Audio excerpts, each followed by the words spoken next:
Hello everyone, কেমন আছো? আমি খুব ভালো আছি। আরেকটা ব্লগ নিয়ে চলে এসেছি। আমি এসেছি আমার বাড়ি কুচবিহারে, আমার বাপের বাড়ি। তো এখানে এসে এত গরম ছিল, তো এখানে এসে আমার হট করে শরীরটা খারাপ হয়ে গেছে। মানে হট করে কানে ব্যথার থেকে গলা ব্যথা, মেডিসিন খেয়েও কমছিল না। তো আমার ভাই এসে আমাকে নিয়ে যাচ্ছে একটা আয়ুর্বেদিক ডক্টর দেখাতে। তো এটা হলো আমাদের কুচবিহারের বড় বাজার এটা।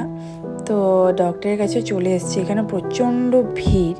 তো মেয়ের আমি বসে আছি, মেয়ের আমি গল্প করছিলাম যে ও বলছিল হাই হ্যালো কেমন আছো। তো ডক্টর দেখিয়ে তারপরে খুব খিদে পেয়ে গেছিলো, আমাদের সবারই কিছু খেয়ে আসিনি।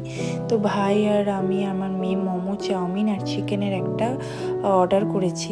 তো চিকেনের ওটা কি স্টিম চিকেন কিছু একটা ভাই অর্ডার করেছিল, নামটা ভুলে গেছি, কিন্তু খুব টেস্টি ছিল। তো খেয়ে দিয়ে বাড়ির দিকে রওনা। তো এটা হলো আমাদের কুচবিহারে মদনমোহন বাড়ি। তো সবাই মদনমোহন বাড়ি প্রায় হলো শুনেছো বা কেউ দেখেছো। খুব সুন্দর, এখানে আসলে খুব শান্তি লাগে, মানে বারবার আসি এরকম। তার উল্টা সাইডে মদনমোহন বাড়ির পুকুর আছে একটা, এখানেও এত সুন্দর লাগছিল। তাই একটু পার করে হলো মদনমোহন বাড়ি পার করে হলো সাগরডিঘি ওদিন বৃষ্টি হচ্ছিল, এত সুন্দর লাগছিল সাগরডিঘি।